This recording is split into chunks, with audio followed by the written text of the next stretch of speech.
Désolée. On va donner la parole à l'oratrice suivante et j'avoue très sincèrement que je suis même ému de l'accueillir. Léa, est-ce que vous êtes en ligne?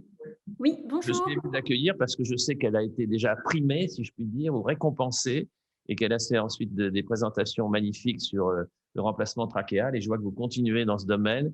Et on va écouter donc la réhabilitation laryngée par allogreffe aortique des matériaux synthétiques vers le biologique, qui est un travail de l'équipe de Strasbourg en ORL qui se poursuit depuis de nombreuses années et qui est extrêmement, extrêmement intéressant. Voilà, et je salue s'il vous écoute et qui vous admire toujours, Monsieur Martineau, qui est un adepte partisan de l'Académie nationale de chirurgie. On vous écoute, Léa, et je suis très content de vous revoir. Tout à fait, merci. Mesdames et messieurs les académiciens, je vous remercie de m'offrir l'opportunité de développer la suite des travaux initialement présentés à l'Académie en 2018, portant sur la réhabilitation laryngée par allogreffe aortique. Ce projet est dirigé par professeur Debris et en effet réalisé en étroite collaboration avec professeur Martineau. Le larynx, véritable carrefour aérodigestif, assure phonation, déglutition et respiration. Il est le siège de pathologies multiples avec les tumeurs laryngées, entre autres, en tête de file, nécessitant souvent une laryngectomie totale avec pour conséquence un trachéostome définitif, lourd socioprofessionnellement pour les patients. Plusieurs voies de réhabilitation laryngo-trachéale sont à l'étude actuellement. Nous citerons en particulier les travaux réalisés par professeur Martineau en réhabilitation trachéale, utilisant des allogreffes d'aorte cryopréservées permettant d'en diminuer l'immunogénicité et de se passer d'immunosuppresseurs au long cours, avec une belle intégration de ces greffons 6 mois après implantation et une colonisation cellulaire observée remarquable. En parallèle, une prothèse laryngée a été mise au point par l'équipe strasbourgeoise, initialement toute en titane et implantée avec succès chez 5 patients. Cependant, certaines limites de cette prothèse étaient mises en évidence, entre autres le souci d'intégration de cette prothèse en titane au tissu de l'organisme receveur. L'idée a donc été de combiner ces deux projets et d'espérer adapter les réhabilitations par allogreffe aortique au larynx. Ainsi, 2 stratégies ont été mises en place, une première particulièrement in vitro. En effet, nous souhaitions passer in vitro pour espérer mieux comprendre la physiologie de ces colonisations cellulaires et d'espérer accélérer ce processus qui prend plusieurs mois.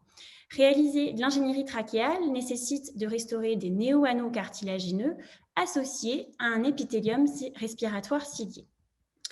D'où la problématique suivante, comment cultiver 2 populations cellulaires différentes avec des besoins nutritionnels et environnementaux différents sur une matrice unique.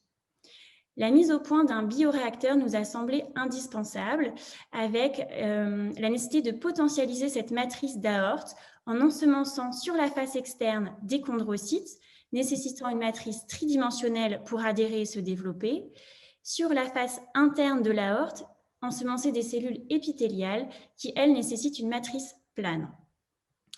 En plus de ces conditions, le bioréacteur devait garantir une étanchéité entre les 2 chambres de culture afin d'éviter le mélange de ces 2 populations cellulaires, pouvoir être entièrement stérilisable et pouvoir être placé dans un incubateur tout en assurant 2 flux de perfusion de milieux de culture différents adaptés à chaque population cellulaire.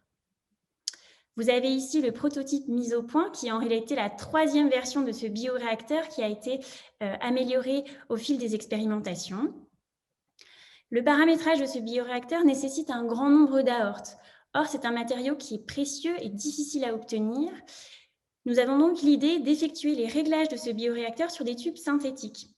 Un tube à base d'albumine a été donc mis au point. Une dissolution d'albumine avec des fortes concentrations de sel était mise en solution, coulée dans un moule de la forme souhaitée, permettant d'obtenir, après évaporation, une matrice tubulaire biocompatible avec des propriétés mécaniques intéressantes car avec un module Young proche de celui du cartilage.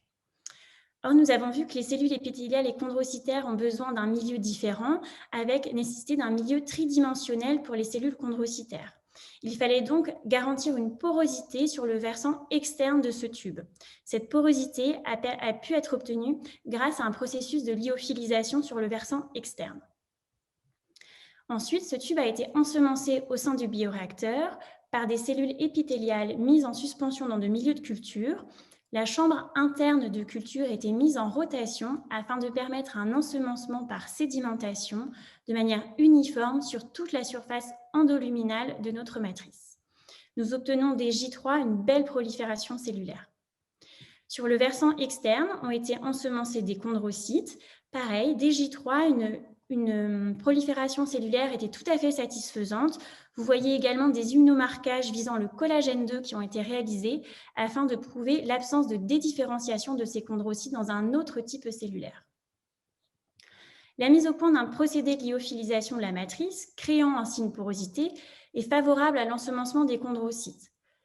Cependant, comment se comporte cette matrice lyophilisée in vivo? Nous avons donc réalisé une expérimentation animale sur le rat avec l'implantation de matrices lyophilisées, que ce soit des matrices d'Aort ou des matrices d'albumine, afin de réparer des défects trachéaux. Nous ne développerons pas davantage ces résultats qui étaient tout à fait satisfaisants à 3 mois après implantation par souci du respect de temps de parole aujourd'hui. En parallèle, une application plus clinique a été développée visant à répondre à la problématique suivante. En effet, les résultats obtenus en ingénierie trachéale avec une allogreffe aortique par professeur Martineau, ces résultats sont-ils extrapolables au larynx? Une étude de faisabilité chez la brebis avait permis entre autres de répondre à cette question qui avait été présentée en 2018 à l'Académie. Pour bref rappel, ainsi une allogreffe était implantée au muscle de la base de la langue, laissée en place pendant 3 mois, permettant de mettre en évidence une belle intégration de cette allogreffe aortique au sein des muscles de la base de la langue, avec des analyses histologiques mettant en évidence une néovascularisation du greffon, traduisant sa bonne intégration. Fort de ces résultats, nous avons pu basculer sur une application clinique chez l'homme avec la mise au point du protocole GRAAL, dirigé par le professeur Debris et réalisé au sein du CHU de Strasbourg, dont l'objectif est d'évaluer l'efficacité d'un greffon aortique stenté après laryngectomie totale chez l'homme. Nous avons obtenu les autorisations pour implanter 4 patients qui devaient bien sûr présenter une pathologie carcinomateuse laryngée nécessitant une laryngectomie totale après discussion en RCP. L'implantation se fait en 2 temps chirurgicaux. Le premier temps chirurgical est consacré à l'exérèse du larynx selon le respect des bonnes pratiques cliniques émises par la Société française d'ORL, avec implantation de l'allogreffe stentée par un stent en silicone. Une trachéotomie est bien sûr réalisée afin de garantir la sécurité du patient. Un deuxième temps chirurgical est réalisé à 6 mois afin de reperméabiliser cette allogreffe. La première patiente a été implantée en mars 2021 avec un deuxième temps chirurgical début novembre et une respiration possible par les voies aériennes naturelles lorsqu'elle est décanulée, à nuancer car nous sommes à 1 mois de la seconde intervention. En conclusion, les résultats obtenus in vitro et in vivo ont permis d'aboutir à la première application clinique chez l'homme au niveau laryngé. À terme, nous souhaiterions pouvoir réaliser des implants sur mesure en prélevant des cellules épithéliales ou cartilagineuses sur le patient, les implanter au laboratoire sur l'allogreffe in vitro avant implantation pour espérer réhabiliter des exérèses carcinologiques étendues au niveau laryngé. Je vous remercie.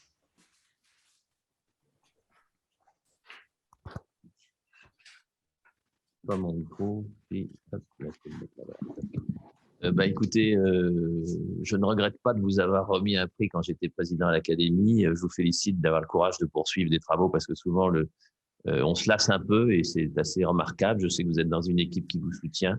Je n'ai pas de commentaire. Est-ce que vous avez Si je ferai un commentaire, c'est que c'est une remarquable mélange de tellement de technologies et c'est ça qui est tout à fait en dehors du concept du travail, mais vous êtes aussi bien immunohistochimiste que biologiste, que fabriquer des matrices cellulaires. Enfin, on est entre guillemets très admiratif. Merci, c'est ce qui entretient l'enthousiasme du projet, c'est sa diversité avec un aspect in vitro, in vivo et clinique qui permet effectivement de garder l'enthousiasme et la motivation pour continuer. On ne doit jamais faire de choses sentiments ici, mais je pense que votre mère doit toujours être très fière de vous. Je lui transmettrai. Monsieur Franco a une petite question pour vous. Non, c'est même pas une question, c'est aussi une reconnaissance parce que beaucoup de gens sont lancés dans les remplacements d'organes et on voit combien c'est difficile. Et là, enfin, on a l'impression pour celui-là d'arriver à un résultat. Et je vous félicite de ces premiers essais cliniques. Voilà, c'est très, très bien. Bravo, Léa. Je vous remercie. Encore merci et bravo, et à très vite, j'allais dire, dans 1 ou 2 ans pour la suite des événements. Voilà, vous voyez, Léa, que vous avez des sponsoring au niveau de l'Académie nationale de chirurgie et c'est très bien.